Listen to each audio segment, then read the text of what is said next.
I'm here with Coach Tyrone McCoy, um, who's a veteran in playing overseas and in the coaching ranks as well. And he's here joining us from Mojo 2 TV to talk about his experiences and the things he has in store in the future. Um, let's talk about this. You're coaching. You're getting in it, and I see your face, man. You're really energetic. Got the clipboard in your hand, the pen, everything else. So talk to me, man. Do you put your high school coach, your college coach, and your couple of coaches you had in the early? Are using all their philosophies, or are you just taking all the European philosophy and going from there as far from a teaching standpoint, and to maybe even from a philosophy standpoint as far as type of set you like to use and things like that? My influence, man, comes from a lot of different people. I for sure take a lot of things from my college coach defensively, just the basics, because a lot of the basic stuff I learned there in college is the basic concepts in defense. If you watch any European basketball, it's a little bit different than let's say college basketball offensively and high school. A lot of this stuff is spacing and how they play. Uh, let's say they play with uh, you're not going to go into so much of isolation stuff. They just not how they play, and then they just don't want it. It's pretty much a lot of times. So they want you to be able Yeah, to yeah. score in that kind of isolation, but with the ball movement, with the ball moving a lot of times. So the offense stuff comes from a lot of different people, man. A lot of different people, man. I take some stuff from my one of my first coaches that I had over here, which is an American guy, and then his beliefs about how he's dealing with people, because you can deal it's professional, so you can deal with guys in a professional way. You can deal with guys in a way where you're trying to be a mentor and developer, and this is the belief that I have, man. Because I'm an American guy that was over here, coaching, and a lot of people helped me to get where I was at.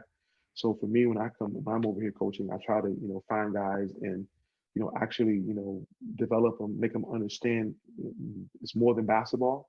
It's more to life than just this basketball. Taking care of your money, uh, helping other Americans, Yes. get into situations when you're done to, be successful. Because a lot of guys, when they're done coaching, or let's say done playing, they struggle when they go back because you've been making this money over here, and then when you go back, you need 2 or 3 years to transition if you haven't planned that already.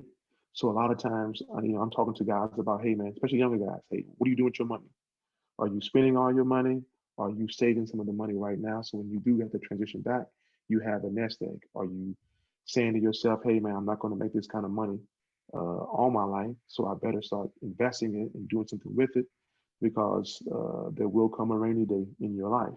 So I coach basketball. I teach basketball, man. I love doing that aspect, but I also try to mentor, especially the young males, especially males that are from my neighborhood, coming over Right. because you just don't see that many, let's say, to be honest, African American coaches over here in Europe. It's a handful of us, way a lot more players. So, I feel it's kind of like my duty that I've been here so long that I try to, let's say, push them on the court and off the court with their development. And I take a lot of that from coaches that I had, man. I have some coaches that were coaching. I have one friend. He's a coaching friend. And I never played for him, but he's been in this game longer than me, and he's also African American. He's been coaching and playing way out longer than me. So I would ask him a lot of questions. I even have other guys, that I speak to. My former coaches that are here in Germany. Like I told you, I had a guy that took me everywhere. He's a German guy, really. And people tell you, man, like especially with like young players, I would tell every young player, man, uh, don't mistreat your coaches because a lot of times those are the guys. If you want to get into coaching, or if that guy gets another job, He gonna remember you, especially like in college. This guy gets a job. You want to get into college basketball. This guy gonna get a job. He gonna remember you and say, yeah, man, okay, Ty and Kenny, they were good people. Man, I put them on my staff. This and then, and I'm pretty sure you know this too. Resumes is not how you get jobs in coaching. It's who you know and how good of Right. a relationship you have with those guys. So this guy that I had over here, man, his name is Colt. His name is Colt. This guy has taken me and helped me actually advance as a player and as a coach because if you know anything about like European basketball, in the high levels, in Euro, they say there's Euro League and there's Euro Cup. These are the two high levels of basketball. In the last, man, I've been in basketball now maybe 10, 15 years. I've been around 11, 12 years as a coach. Man, there's been one man of color from America that has coached at that level. That's me as a head coach. It don't happen. So this Wow. guy that I was working for, this German guy, Cole, he made sure, he put me in a situation where I could take over when he left to be a head coach at that level, which does not happen, man. You don't see it that often, and I mean, it's it's something you don't really like to talk about all the time because it's just part of the everyday life, but it's facts. Right. So if you're talking about facts, this is a fact. You don't see it and it don't happen. So uh, yeah, I mean, a lot of guys have helped me with the coaching. The philosophy is for sure a little bit more European with a mix of American. Like for me, I believe in a lot of defensive pressure, a lot of which I got from high school. Because when I was in high school, we press, we run and jump, we play a lot of different traps.